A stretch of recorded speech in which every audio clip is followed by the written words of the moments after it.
Hello, everybody, and welcome to Economics with the Honorable David M. Walker. I'm Nick Pellavita. I'll be your moderator for today's show. And today we have a very interesting topic.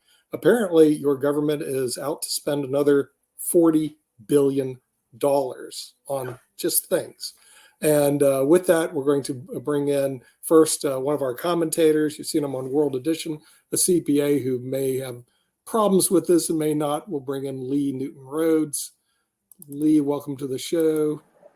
Good morning, Nick. How are you? You already had a mouthful to talk about with what you said. It's only extra $40 billion. And with that, the person who monitors what goes on in Washington, hopefully trying to create some semblance of fiscal responsibility, which I'm not going to say we haven't seen in a long time. I'd have to say we've never seen. We'll bring in the Honorable David M. Walker, the former Comptroller General of the United States. David, welcome to the show. You're the one who tipped me off on this. $40 billion? On what? What are we getting for it? Oh, they don't ask those questions in Washington. Well, firstly, good to see you and Nick. And Lee, you might need to trim that hedge right behind you after this. But in any event, it looks like it's federal spending out of control. But let's talk about the $40 billion. President Biden has proposed a supplemental spending bill for fiscal 2023. As you know, fiscal 2023 ends on September 30th, 2023. So just a little over a month away. And he wants to spend another $40 billion on three things. Number one, disaster aid. I'll come back to that. Number two, border security. And number three, Ukraine. So let's take them one at a time. On disaster recovery aid, that's legitimate. That's needed. We've had a number of significant disasters within the last couple of months, the biggest one arguably being Maui, the terrible fires in Maui. We also had a lot of flooding in California and that region of the country as well. And so as long as that is properly handled, then I think it's justified, and I think Congress will end up acting on it. It doesn't help when you have FEMA officials staying in 4- and 5-star hotels in Maui, presumably to try to be able to help people who are homeless. That is totally inappropriate. It's outrageous, and they'll have to get to the bottom of that. But, there is a legitimate need there. The second is border security. Well, that's an oxymoron under this administration. There is no border security under this administration. The border is not secure. It's not wide open, but it's definitely not closed. We're not requiring people to go through the normal ports of interest. Thousands of people every day are crossing the border illegally, in many cases facilitated by drug cartels who are engaging in both drug trafficking and human trafficking. The administration is not discharging their constitutional responsibilities to be able to protect and defend our borders. And yet, at the same point in time, when states try to do things when the federal government fails to do things, the federal government sues them, which is totally outrageous. And so we've got a situation where if we're going to provide more money for the border, it needs to be for security, not how it's being used. It's being used right now to be able to process and distribute illegal immigrants throughout the United States, which is causing a huge strain on many cities, including cities that are run by Democratic mayors who are now finally starting to complain about the failure of the federal government to do their job. Now, in many cases, they just want more money. That's not the answer. The answer is secure the border. The other thing I found out within the last 2 weeks by somebody who's on the front line down there is that the administration is selling all this steel that was purchased by the last administration to build a wall at pennies on the dollar. Pennies on the dollar. Things are just out of control. The other thing we need to do is we need to recognize reality. These cartels are terrorist organizations. What they're doing to our national security and our public health is unacceptable. it's time to declare them to be terrorist organizations. And it's time to tell the Mexican government that either you do what's necessary to neutralize these people or we'll do what's necessary to neutralize these people. And I have no problem giving money for that. The last issue is, the issue of Ukraine. And this is a more complicated issue. And we saw a little bit of this play out in the GOP presidential debate last week. First, clearly, Russia is on the wrong side of this issue. They invaded a sovereign nation. They are engaging in a number of atrocities, and that is totally unacceptable. But we also need to recognize how this thing got started and what our appropriate role is. This got started arguably when in 2014, during the Obama-Biden administration, Russia took Crimea and absolutely nothing was done. In addition, with our disastrous exit from Afghanistan 2 years ago, that emboldened Russia, China, and others to be able to take more aggressive actions. Furthermore, when the president answered a question asking about what he would do if Russia invaded Ukraine, and his answer was, well, it depends upon the nature of the incursion, that pretty much gave Russia the green light to go and take part of Ukraine that was largely Russian speaking, and the Donetsk and other reasons, if you will, to create a land bridge to Crimea. But now we're in a situation where rather than trying to deter aggression, and let me reinforce, to deter aggression, you have to do things before the aggression occurs, not after the aggression occurs. We did not do enough with regard to arming Ukraine and taking a number of other steps to deter Russian aggression. So when it occurred, now we're trying to make up for lost time. We're late, on many of the things that we're offering, but nonetheless, we are doing way more than our fair share. We have contributed way more than European nations combined. Now let's go to the debate that was last week, the presidential debate.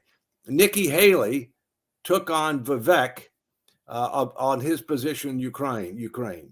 Vivek says we shouldn't give any more money to Ukraine. I disagree with that. I think we should, with conditions. Nikki said there are 11 nations in Europe that have given a higher percentage of their GDP than we have. Well, now this is a typical politician. Technically accurate, grossly misleading. Technically, as of May 2023, there were 11 small European nations, for the most part, that had given a higher percentage of their GDP to Ukraine aid than we had. But guess what? Countries like Germany, France, Italy, much bigger nations are way behind us, such that we have given much more in total dollars and as a percentage of our GDP than European nations combined. Now, what's going to change this? Well, let me give you a magic principle, and that is called incentives. We ought to tell the Ukrainians that we're going to continue to help them because we want them to prevail, although, as I've said before, I think it's much more likely to end in a stalemate. But we want to help them. But here's what the deal is going to be. We will match what European nations give. In other words, we're not going to continue to be Uncle Sugar. We're not going to continue to write blank checks. We will match what the other European nations give. We've already given a lot more than them. Forget about that. That's water, over the dam or under the bridge, whatever you want to say. But from this point forward, we're going to match. So if that $24 billion is going to be enacted, it ought to be. If it's going to be passed, it ought to be passed with conditions. It's matching money. We're not giving this unrestricted. It's matching money. So those are just a few thoughts. Happy to get into those or anything else you want to get into, Nick. And thanks for giving me a chance to kind of set the table. Hey, Yeah, well, David, just really quickly. I just had a quick question for David, and it actually was based on some of what he was talking about and the debate and all along those lines. But I know that we're going to come up on Labor Day, and the holiday season, believe it or not, isn't that far from us, and all along those lines. So a lot of people are concerned because that is usually a time that gas prices start going back up and inflation starts being an issue and everything. So I just wondering as whether we should be concerned. I know that the U.S. Federal Reserve Chief Jerome Powell has left the door open for further increases in interest rates and all in that space. But I just wonder, where do you think we are in the United States, and particularly in this part of the West, when it comes to inflation numbers, and whether this is something that we will be seeing as a concern in even the political lanes? Because I know a lot of times people are like hearing all these other issues and they're going like, no, that's really the economy. I think that I read a comment where folks were wanting the candidates to speak more on economic solutions when they were in the debates that we just had the last Wednesday and everything, because I was reading a couple articles and a couple of the people afterwards were like, I heard a lot of things around climate change. I heard a lot of things around a number of other issues. I want to know, what are you going to do to help me put bread in my pantry? Well, first, gas prices are already on the rise. And I think when you saw what happened with regard to the BRICS meeting, where they invited 7 other nations to join them in an alliance against U.S. interests, including a potentially alliance against the dollar. And a lot of those nations that were invited to be there were oil-producing nations. So I think there's increasing sentiment that over time, oil prices are going to go up. That's obviously one driver of inflation, because people don't realize that it's not just what you pay at the pump for your gas, but petroleum products are critical with regard to agriculture, plastics, many other things, if you will. So it flows throughout. Plus, moving goods from one place to another requires fuel. And the dates that have been set by California and the federal government and others to try to be able to get to the date of all electric vehicles are just outrageous. They don't even pass a straight face test. There's no way that can count. With regard to Jerome Powell, we're over 3% inflation. Their target rate is 2%. It's come down significantly from the 9% in June of last year, but it's still above their target. Some people are trying to get him to raise his target from 2% to 3%. He's rejected that. He's going to stick with 2%. He basically gave the signal that while we've made progress, we're still in excess of the target. He's committed to that target. So I wouldn't be surprised if we see another 25 basis point or 0.25% increase the next time they meet. Now we've got a situation where the federal government is paying over 5% for interest, and it was paying a little over 2% just 2 years ago. For each 1% in interest on $30 trillion in debt, that's real money. $300 billion. Okay, so 2 times that is $600 billion on top of what we were already paying.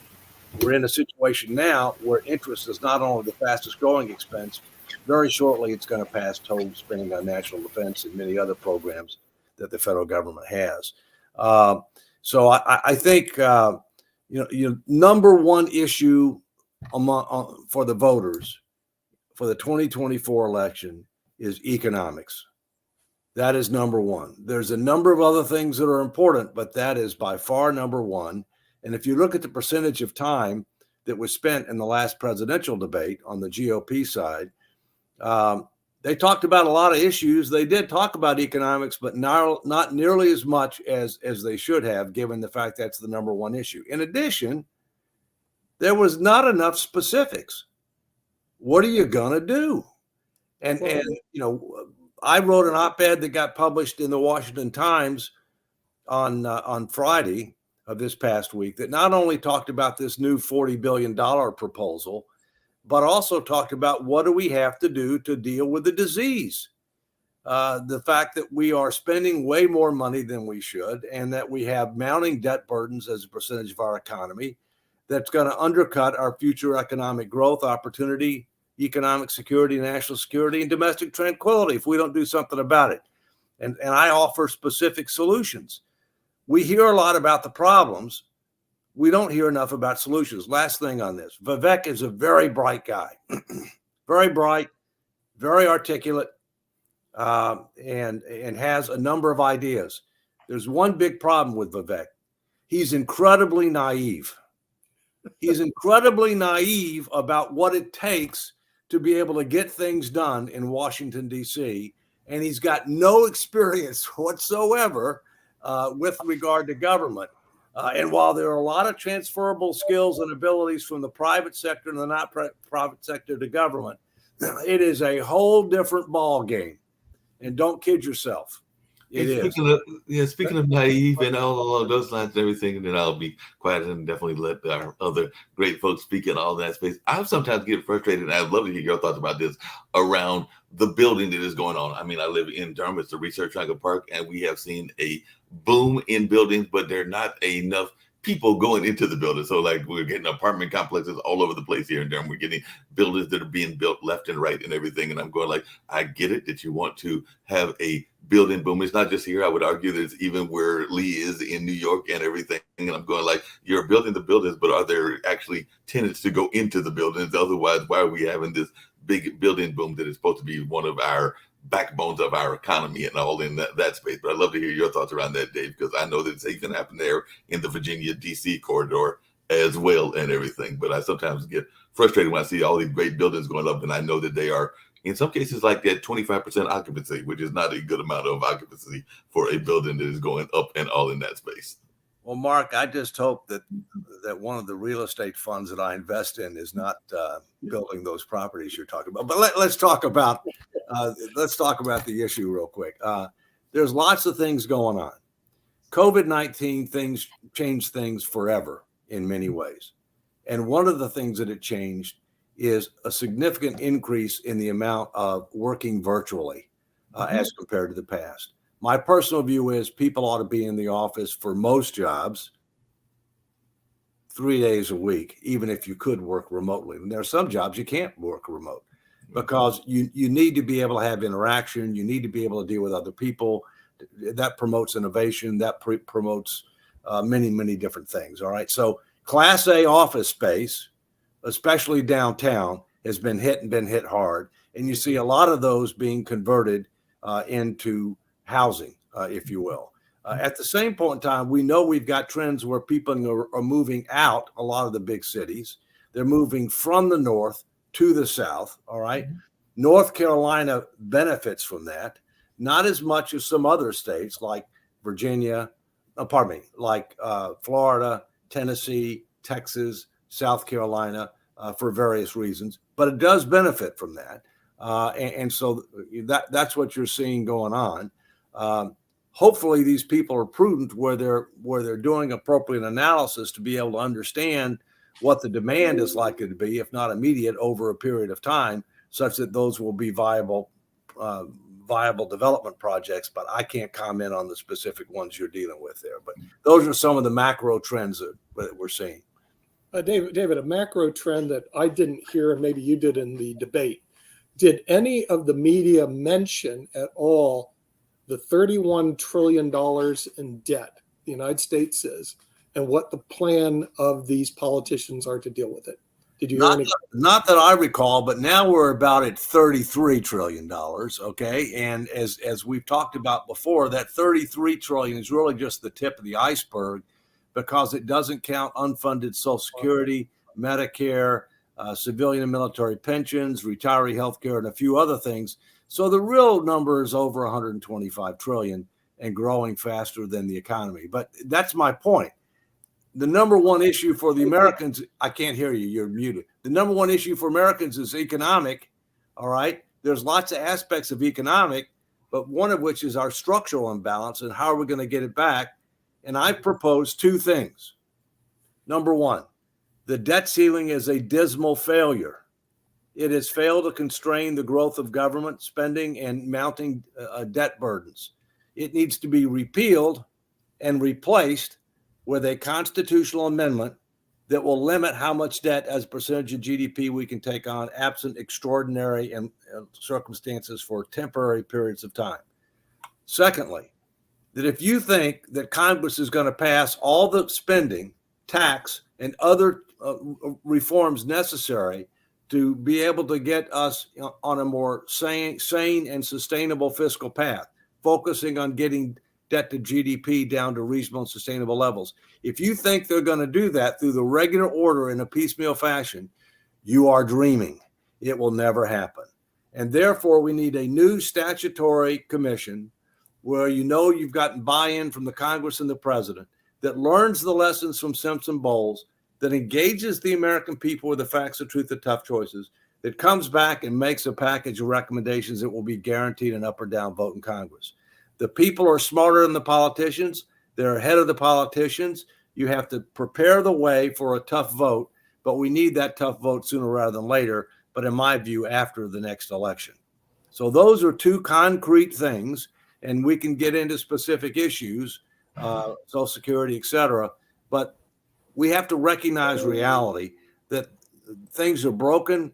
The regular order is not working. We've got to be creative and find out other ways to be able to deal with these problems before it's too late. Yeah.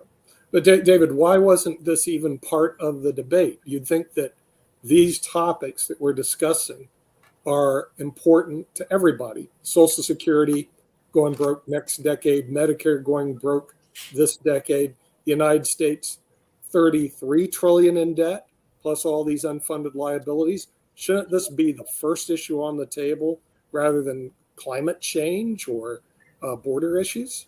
And this important. Well, I would respectfully suggest that the candidates in many cases are not going to bring it up, and so therefore the moderators have the obligation to bring it up, and it should be one of the first questions that they ask, and they should have ask follow-up questions as necessary to get people to provide a real answer. Candidly, I think this is an opportunity for a candidate. I think it's an opportunity for a candidate to take this issue on, provide real leadership, commit to engage with the American people. Social Security in particular, the two leading candidates for president, Biden on the Democratic side and Trump on the Republican side, have both said that they're not going to touch Social Security, which means that they support a 20% plus benefit cut in 10 years. That's what it means. And we need to hoist them by their petards for that, because that is laggardship, not leadership. It is totally unacceptable. It is one of the reasons that we are where we are. Too many laggards, not enough leaders. Yeah. Another stat that was pulled out by the media, which I had to fact check because I couldn't believe it, 25% of all of our national debt, all of it, was accrued during the Trump administration. Would that be somebody who would be fiscally responsible when he has a history of not being fiscally responsible with his companies? Not that I want to bring up anybody. I think the answer to that is no. Okay. But I think the facts speak loudly. But let's also note that Biden's not fiscally responsible. Let's also note that the last two presidents that were fiscally responsible were Bill Clinton and George Herbert Walker Bush. Those were the last two presidents that were fiscally responsible. Nobody since then has been. Right. Another thing is that when countries' GDP debt exceed the GDP, they end up running into some very serious problems. And I'm talking Japan, Greece, Spain. When does this whole problem of the debt massively exceeding the GDP create that economic bind that happened to Japan, the collapse in Greece, and the collapse in Spain? Well, we already have debt to GDP over 100%. And if you count the debt held by the trust funds, which is guaranteed by the full faith and credit of the United States government and by the 14th Amendment to the Constitution, it's well over 120% of GDP and growing much faster than the economy.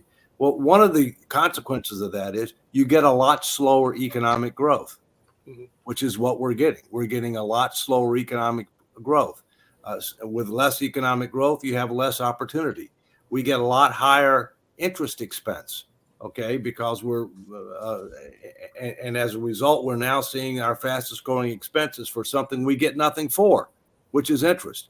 It constrains our ability to make needed investments. You know, we're spending too much on consumption, not enough on investments. But let me give you a footnote here. Investments doesn't just mean spending money on something. It means spending money on something that had an impact over multiple generations where you expect you will generate a positive rate of return. You know, that's not what a lot of these politicians understand. They just say, I want to spend money on something. Like, for example, climate change. Climate change is real, all right? Man contributes to climate change. But on the other hand, we need to recognize that we've got to transition to alternative energies over a much longer time frame than these people are talking about. The other thing that we have to realize is that many of the key ingredients necessary to be able to build, electric vehicles and the batteries that power the electric vehicles are in China. They're in China. You know, we don't, who is an adversary to ours. So, you know, we need to think longer term. We need to think in a more strategic and integrated fashion in order to be able to address a lot of these challenges that face our nation. David, just really quickly, 55 years ago today, there was a very powerful speech that was made by a great moral leader, and all along those lines, and he talked about a group of folks that are still out there and that are still very much in the need of being recognized and being helped. And I don't know that many poor folks that can afford a electric car or can actually get an electric car, and all along those lines. And there are 40 million, is the last statistic I heard, or something around the neighborhood, million poor and low income people in the nation. So to Nick's point and everything, I didn't hear anybody even allude to or acknowledge the fact that in 1968 was the March on Washington. That was what I was referring to. And Martin Luther King was actually talking about the great economic divide that existed then. I would argue that it still exists. So I did not hear any conversation among those Republican candidates, and I will absolutely agree with you that I haven't heard that much among the Democratic candidates either about what they're going to do with this divide that existed then and still exists some 55 years later. So I was wondering your thoughts about that. And am I wrong in thinking that this is an issue that needs to be dealt with by our political folks, or at least have a conversation around? Because there are a lot of folks that are fitting in that category. And it was definitely, like I said, today, August 28th, is literally the anniversary of that speech. My understanding is it was 60 years ago today, Mark, rather than 55 years ago today. I think it was 1963, if I'm not mistaken. You're correct. You're correct. And I will tell you that I have even greater respect for Martin Luther King today. And as time goes on, he was a man way ahead of his time. He was also a man who tried to pull people together rather than divide people apart. He was a man that promoted protest, but non-violent protest. He was a man who said that we ought to judge people by the content of their character rather than the color of their skin. And I hate to tell you, we're not following his advice. We are not following it, and shame on us, okay? But look, the other thing that's going on, look, great progress has been made on civil rights. Do we still have a way to go? Yes. That's why the Constitution says that we're always striving to form a more perfect union. We will never be perfect, but we also have to recognize we got to compare ourselves to others. You don't know how good or bad you have it until you know how you compare to others. And I get frustrated with some members of Congress. They're complaining. They come from countries they'd never go back to. All right, but they seem to think that we're worse than where they came from, which is obviously true. So look, you're right. Not enough. There is a great divide. Yeah. But let me clear it. The rich are getting richer. Mm-hmm. The gap between the rich and the poor has grown. The middle class is the one that's getting squeezed. Yeah. Because the wealthy is going to be okay. Mm-hmm. There are a lot of social insurance and welfare programs for the poor. Over 40% of people don't pay any income taxes at all at the federal level.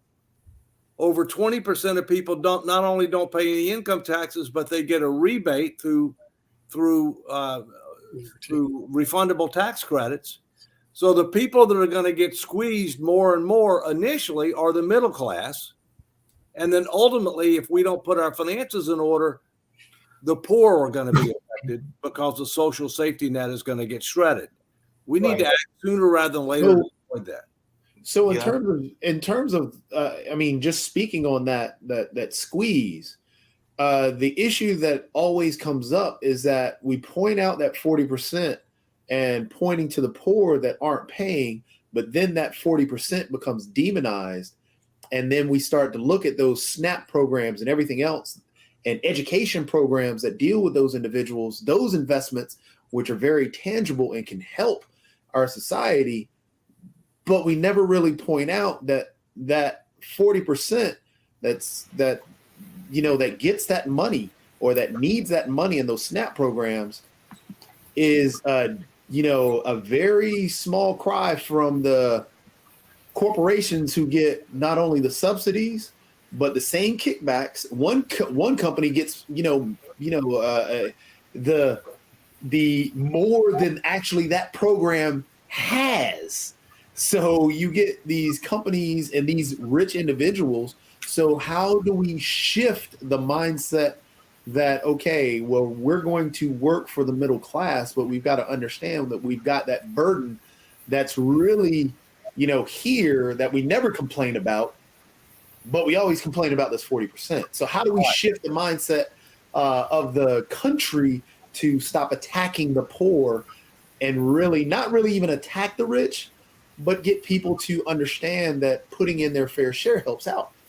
All right, well, let's clarify certain things. Over 40% of individuals who file federal tax returns pay zero income tax. They pay payroll taxes for Social Security and Medicare, but they get something for that. All right? Their social insurance program. About 20% of the people who file federal income tax returns individually get a rebate. So not only do they not pay taxes, they get money back. All right. The poverty rate in the United States is nowhere close to 40%. It's not even 20%. All right. So the bottom line is that I have no problem whatsoever for people who are at or below, or maybe even somewhat near the poverty rate, not having to pay, much in income tax. I have no problem with that. Okay. That's not where we're at. We're way beyond that. The second thing is that you point out properly is we have two kinds of spending. We have direct spending, which is money going out, right? And we have backdoor spending. Backdoor spending is where the federal government gives a tax preference, gives a deduction, gives an exemption, gives a credit, gives an exclusion. We have over 1.5, I think it's 1.5 to 1.7 trillion in tax preferences, both on the individual side and the corporate side. That's spending. That needs to be much more visible, both in the financial statements as well as part of the annual budget process. Those need to be reformed. They need to be dramatically reduced, much more targeted, as one way to try to restore fiscal sanity, as a way to make the tax code a lot simpler, to make it fair, and to reduce the pressure to have to increase tax rates for everybody. So, yeah, you make a good point, and I've been talking about that for a lot of years. So, real quickly, it's a pleasure to be here today. Wearing my NC State sweatshirt because my son started NC State. Good luck, Steve.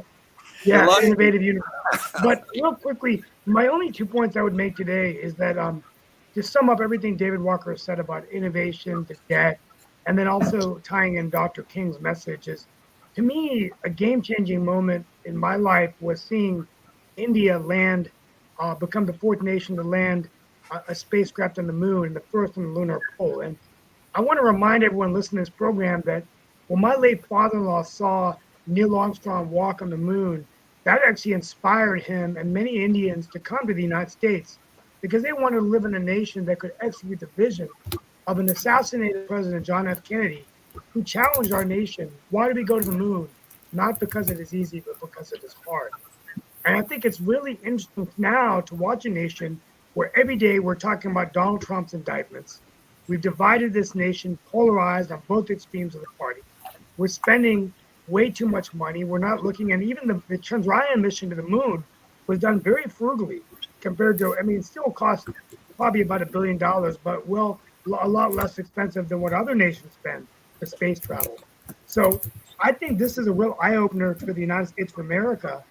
And I now believe more than ever, I disagree with Shaquille Latimer. I think Narendra Modi and India is primed to be the next number one economy in the world. I think the Prime Minister of India knows it. I think he's working hard to get to it. And John Chambers, who quite frankly, if Chambers says it, usually it's true. I mean, this is a guy that survived 8 downturns. And I just spoke to John a few days ago, and he's still, through text we spoke, he's still adamant that India gets it right. But I think it's something for all of us to look at. Why are we not thinking big in America anymore? Right? Why would some immigrant leave India, like my father-in-law, to come to the United States if his own country now is going to execute that vision? So that's my 2 cents today. But I think it's a real eye-opener for the United States of America, and I think we need to have someone running for the presidency, quite frankly, that's challenging us. Yeah. That's pushing us to think big, and I don't see it right now. Steve, I take a look at the CEOs for the top 10 companies in America. You will see a disproportionate number of Indian Americans as CEOs, and India is an up and coming country. Absolutely. There's no question about that. They're also a key country to keep your eye on, because historically they've had pretty close relations to Russia, not with China. They've had border battles before, if you will. But I think India is one of the key countries, up and coming countries, and it's one that we need to have closer relations with, than we do today, in my view. And yeah, I mean, Vivek is of Indian heritage. Okay, I've got a lot of friends of Indian heritage, including you. Okay, and there's a lot of value there. My only point is, there's 2 things you have to do. You have to talk about what do we need to do, but you also have to recognize how you're going to get it done. Because if you don't address both of those things, it's pie in the sky. Rick, I agree with Steve that the U.S. has 4% of the world's population. We have always succeeded by recruiting the best and the brightest of the other 96% of the world. And, if India becomes India has 4 times our population, China 4 times our if they become places where you can do entrepreneurial stuff and live large the way you used to do it in the US, then yeah, people are going to stay there. They're going to get educated here, go back. And if what you see in other countries are stories about, like the guy with the swastikas on his AR-15 who went and shot up a bunch of black people, that, if the U.S. is full of what looks like danger and nonsense, then yeah, we're going to lose that world talent. Right after World War II, the U.S. had 90% of the world's manufacturing capacity because Europe was in ruins. And 50% of global GDP. I just want to say that the big thing that Steve, you touched on about India, which, I believe they'll be that next big up and coming, is because they are becoming that number 1 tech hub, and technology is where the future is. We can talk about everything else, but AI, robotics, and everything else, and all that, India has been at the forefront of a lot of this stuff. And Steve talked about the moon landing. That moon landing was for the amount that they did it for. I mean, that is impressive, very impressive. So yeah, I completely what Steve was talking about. Look what I got in the mail, guys. Look what I got in the mail yesterday with a note from Joe Biden. That wasn't signed by the president, but it's just my dad. And by the way, I'm a moderate Democrat, but my dad's a Republican. Apparently, this made my mother told me. I texted this to my father, and it made him. He doesn't want to have dinner with me. Hey, Steve, just on a micro level, just on a micro level, not a macro level. It was really good this past weekend, as many of y'all know. In addition to being part of the leadership team here on Pod TV, I am also a proud employee of the Heritage Center, and we have a youth camp that it runs year round. And I can tell you that this last week there were several kids that were learning how to fly drone planes, because the first 2 weeks of the camp were around STEAM and STEM. So they were actually learning how to maneuver those drones. And the week before, they were learning robotics and all in that space. So that was just good to see in that kind of line. And by the way, apparently he came to, and I know not everybody here is a big fan of him and all along those lines, but I do know that Josh Stein spoke at the kind of King celebration at the one of our major churches here in Durham, and apparently got some good support from that event that he was at and all along those lines. So he was definitely reaching out to the African American community by going to one of the larger churches here in Durham. And like I said, I've talked to a couple of friends that went, and they said that he did a very good job in that space. And then I'll just mention this really quickly because the speech that I was actually referring to wasn't so much the March on Washington, but in '68, which was the one 55 years ago, is something that Lee sometimes talks about, because apparently Dr. Martin Luther King and many others called for a revolution of values in America at that particular time. And that's when the Poor People's Campaign was actually launched. And I know there's a new Poor People's Campaign that Reverend Barber is part of, but I'm talking about the initial one was in that '68 time frame. So I don't know if Lee's got any thoughts about a revolution of values being needed in 2023. 100%. Lacking sorely in America today. Go Yeah. on, Dave.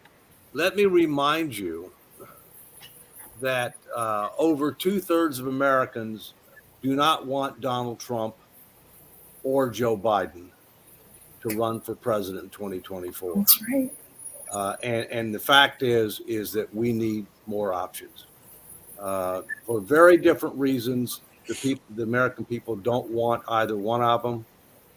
And I think if the parties don't start recognizing that reality, they will get a third option because the people deserve a third option. Let me just mention, one of the challenges we have today is that this country has strayed from the principles and values under which it was founded and that made us great. And we're not perfect, and we never will be. We need to continue to strive for a more perfect union.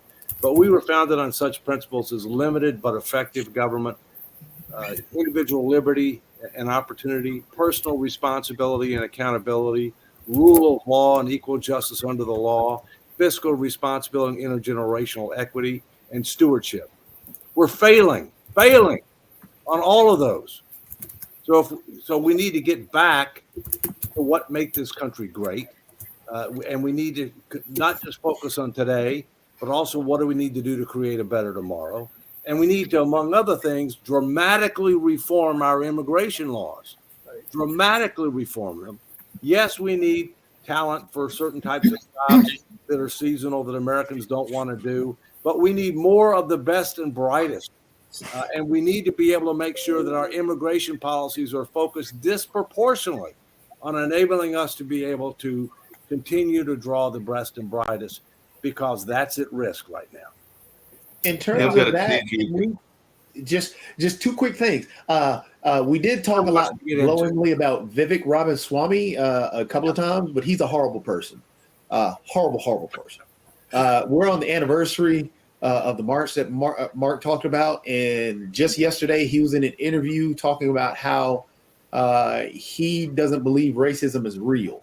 So, and there's just a whole bunch of bad stuff behind him. While he can speak glowingly, he also caters to the crowd and has some bad stuff. But on the touch thing, because I completely agree with Dave about the reforming the immigration law, but I think that's only piece. We also need people.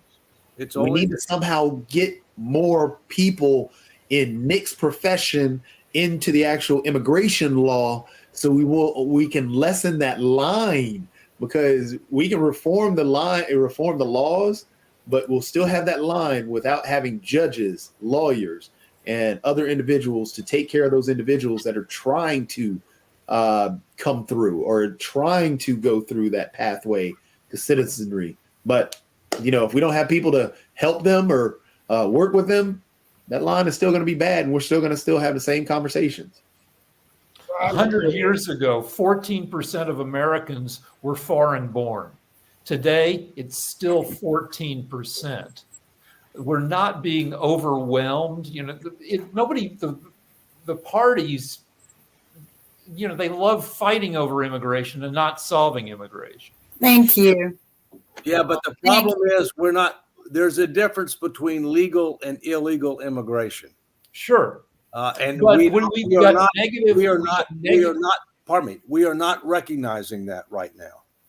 Okay, I but think we we have are. negative without Brick and immigration. mortar, I've been there.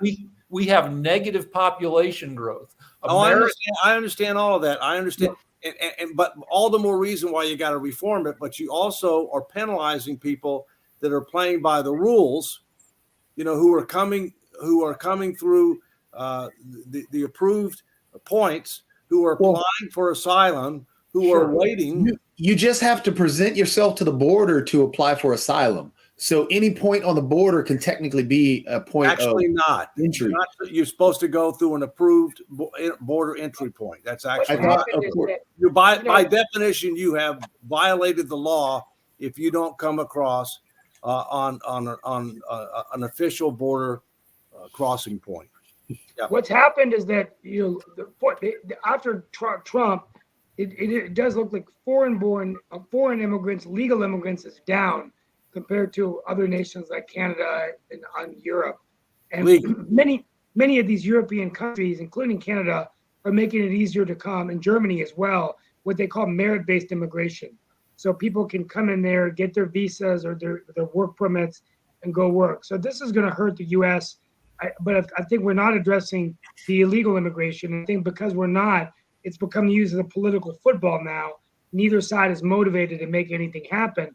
I think the longer we do that, though, it's going to hurt. I mean, I talked about India, not because I'm so bullish on India, but what's interesting is 60% of the population is under 26 years of age. So that's good news globally for the U.S. and the rest of the world, because that global talent, which is going to drive the economy, fill the new jobs, will come from another nation, and we'll harness that capability. But at the same time, we have to ask ourselves, will the best and brightest continue to come here, or will the next Google, Zoom, Yahoo, Zoom be started in some other part of the country, the world? The world. And it's already past China in population. Until we address the people taking care of the people coming to the border, we're still going to have the line, and we're still going to have illegal immigration. We're still going to have undocumented workers coming across. We just don't have the people in those positions. That's another problem that we're not addressing. Well, the problem too is you're not making people accountable for hiring those undocumented workers, and then they use them as slaves. And this has been happening happening forever. And, but we started this problem by bringing over cheaper labor. The rich people did it. The politicians did it. And it's continued. But I think one of the ways that you can do it is kind of the way that we used to welcome people into our country to become citizens, is you make them go to some classes, you make them walk through a system, and then you tell them you're going to pay your taxes just like everyone else. You're going to pay for your college education just like everyone else. You're going to pay your way in this country, because freedom isn't free. And we have to pay for it. I have to pay for it. Middle class, you guys talk about the poor and the rich. The middle class is a rubber band that is being stretched beyond its capability to maintain this country. And it's the middle class that takes care of this country. And we are not looking after their best interest. Yeah. And one of the biggest problems I'm having right now is why the interest rates are growing middle class and hurting the back of the middle class and hurting the students who have paid their way through school and cannot no longer afford the student debts that are piling up on their backs right now. So this is we're not focused on the problems like Steve said, because we're so easily turned. And I think even Rick said this, we're so easily turned to all the angst and attitude and hate and trials and everything. We're not focused on the real problems. And we need to start doing that. We need to stand up. And I thank David for taking that bull by the horn and trying to show that we can make a difference. And I just think more of us need to do that. Yeah. I think the student loan thing. That's a whole issue of greed on. That's another issue. But what I'm saying is the immigration. We need to start taking account of people coming in. Yep. We need to document them. We need to tax them. And we say, yeah, okay, you can come in, but you got to take the classes. You got to learn our language. We're not learning yours anymore. You're learning ours. We're not hiring attorneys for you. And here's the process. And this way, they don't get taken advantage of. They don't become slaves or sex trade or anything else in this country. They become documented, healthy employees and part of our system. And we don't do that. We don't. Where does the money for those individuals coming across the border come from? They're going to have to bring their own. So then you're talking about individuals who are impoverished and seeking shelter, seeking asylum. Then you're saying that they have to pay all this money and these finances, which they cannot afford in the first place. Well, most of our people can't either. You're talking about the SNAP programs, and we have a lot of people who live in SNAP program is paid for anyway. But you're bringing in impoverished people anyway and letting them slip under the rope. So you might as well document it. Document it, yes. But so for example, the process it becomes expensive, and if you miss a date, it gets even more expensive. It gets more expensive either way.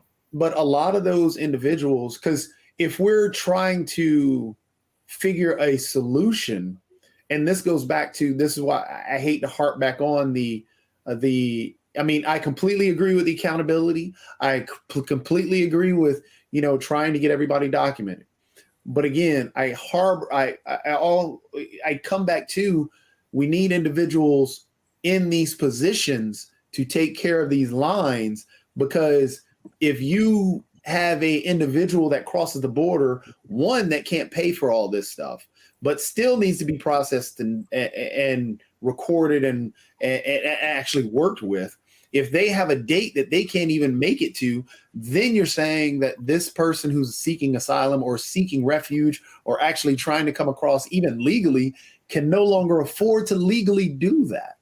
Legal or illegal? Come on. Legal or illegal? It doesn't matter. Here's the problem. They're not in a line. No, there's a line. No. They're coming across the border illegally. They should be sent back. Hold on. They're coming across the border. If they're in the line and they're coming through an approved border crossing, fine.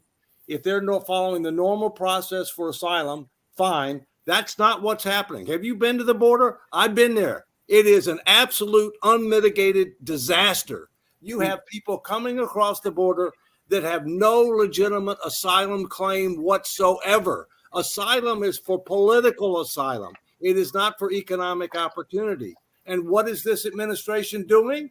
They're not protecting the border. They're spending more money on processing and distributing people throughout the United States.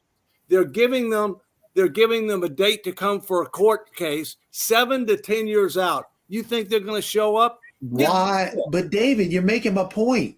You're making my point exactly. If they're crossing the border like bears cross the street, they don't know any better. They don't know any better. So they're just looking for a home, just like the bears and the deer in my backyard. The deer don't know the border. Don't forget the antelope.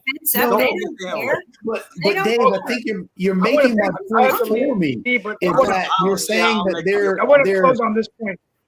Oh, I was just going to make it real quick. You're making my point for me, because what I'm saying is that we need more individuals to be able to help these individuals, because when they're crossing this border, just as Kim talks about, is they don't know what a border is. They don't know what a port of entry is. They're poor. They're searching for help. And then you're saying only political asylum is what people can leave for. Well, okay, if an individual is there, if their daughter is being raped and their son is being forced into a gang, they're trying to escape and take their 13-year-old who's being raped by a gang member and their son who's 8 I hate to tell you that happens to run drugs for the cartel. That happens here too. These individuals cannot. Thank you, David. That happens here too. I hate to tell you. I get that, but you're saying that those individuals who are searching can't seek help? Let's come back to one thing, and then we'll let Steve wrap it. Rule of law. the first thing you have to do is secure the border. And But we then can't unless do these other things. we can't do that if we don't have the people to You don't do that. understand. What you're asking is for more people to process more people, not to secure the border. You have to first secure the border. Look, I've spoken to 75% of Well, Americans yes. believe in that. All right, Steve. All right, Steve. real quickly, my last point I'll make on this is that asylum has always been granted those countries who are coming here for persecution, torture, and it was granted. It started after World War II when many people from the Jewish faith were brought in from Poland and other nations of the world, even Russia. Now what's happened is people are coming in for reason of seeking asylum, and we just don't have the resources to address those asylum cases. So I do think we've got to address how we streamline this immigration process, looking at the foreign policy reasons of why these people are coming in from Venezuela. They're leaving authoritarian dictatorships where they're being murdered and things like that. I think at the end of the day, though, it's also going to look. I've spoken to Senator Tillis and Congresswoman Ross about this. One's a Republican senior senator from North Carolina, one's a Democrat. And both of them have said that even using sophisticated drone technology can actually track where people are coming in through the border illegally, particularly the drug cartels, which are bringing in some of these things. It's not all over. So I think there are innovative. I don't think it's building a wall that the Mexicans are going to pay for. We knew that wasn't going to happen. But there has to be something done. And the fact of the matter is, no presidential administration in the last 12 years has addressed this issue, whether it's going back to Obama, going down to George Bush, going now to Trump and even Biden. Trump did try it, but it's not working. And of course, Vice President Harris, who's got the lowest approval ratings of any vice president, was given this task order. And God, it sounds like she might become the president if Biden is reelected. There's a rumor floating out there that they're going to invoke the 25th, and she's going to be a president for 2 years, striking a deal that she's not going to run again. But I think that'll be very interesting to see what happens. Anyway.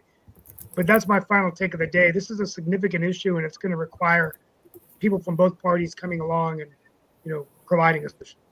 And with that, we're at the hour, so we want to thank the Honorable David M. Walker, former Comptroller General of the United States, and our audience from around the world, Economics with the Honorable David M. Walker. We'll see you next week. Bye-bye. Okay, guys.